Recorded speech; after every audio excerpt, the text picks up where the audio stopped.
नमस्कार, स्वागत है आप सबों का अपने ही चैनल थ्राइव इंग्लिश पर।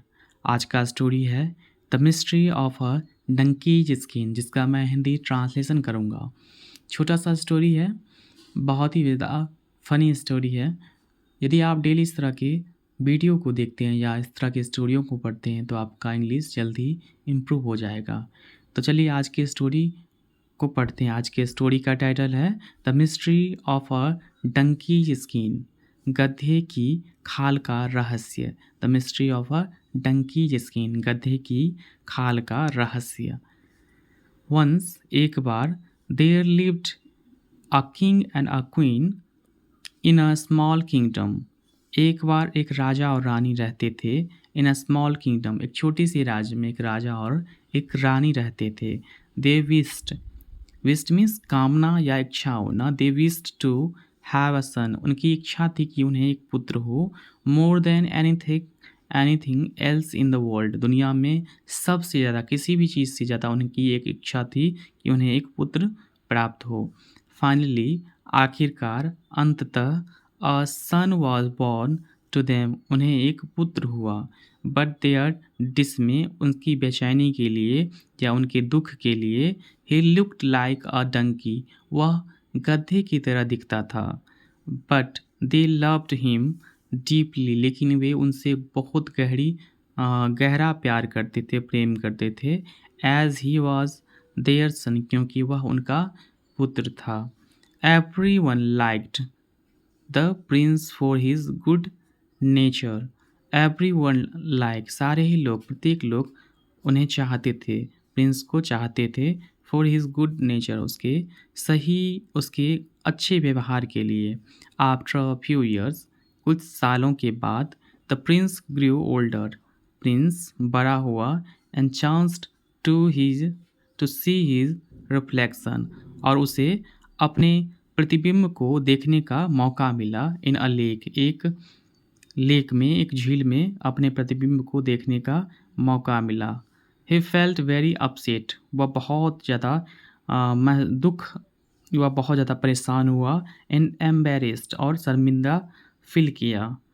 ही simply moved away from the palace, वह सीधे पैलेस से, महल से चला गया। ही बिगेन रोमिंग, उसने घूमना शुरू किया, भटकना शुरू किया। ऑल ओवर द वर्ल्ड, पूरे दुनिया में। After leading an adventurous life, adventurous means होता है साहसी। After leading an adventurous life, live for long, लंबे समय साहसी जीवन व्यतीत करने के बाद, ही रीच्ड अनदर किंगडम, वह दूसरे राज्य में पहुंचा। where he was employed as a court musician. Employed means होता है कार्यरत होना। as a court musician, वहाँ वह कार्यरत हुआ। as a court musician, दरबारी संगीतकार के रूप में वहाँ कार्यरत हुआ। in that kingdom, उस राज्य में, everybody including the king and queen, सारे ही लोग, राजा और रानी को शामिल करके सारे ही लोग, became fond of him. fond of means होता है शौकीन होना, आदी होना, उनका आदी हो गया, प्रिंस का आदी हो गया। इन फैक्ट, वास्तव में, the king and queen asked him to marry their lovely daughter, राजा और रानी ने प्रिंस से कहा अपनी बेटी से शादी करने के लिए।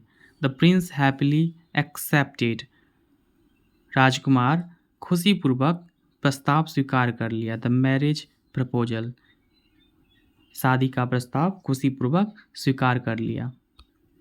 अ ग्रांड वेडिंग वॉज हेल्ड, एक भव्य विवाह का आयोजन हुआ। इन द नाइट, रात में, when the newly weds couple, जब नवविवाहित युगल जो था, दंपति जो थे, वर अलोन, जब अकेले थे, इन द रूम, कमरे में, the donkey skin covering the prince, donkey skin जो था, जो कवर किया था प्रिंस को, फेल ऑफ, वह अलग हो गया। And a handsome youth was standing there, और वहाँ एक खूबसूरत नौजवान युवक खड़ा था। द एविल स्पेल, काला जादू, had been broken by the love of the princess, काला जादू हट गया, काला जादू टूट गया रानी के प्रिंसेस के प्यार के कारण for the donkey prince. Donkey prince के प्यार के लिए राजकुमारी के प्रिंसेस के प्यार के कारण वह काला जादू उस प्रिंस पर से हट गया, प्रिंस के ऊपर से उतर गया। तो आज का स्टोरी यहीं पे समाप्त होता है। यदि आपको वीडियो अच्छा लगे तो लाइक शेयर एंड सब्सक्राइब कीजिए। Bye, take care.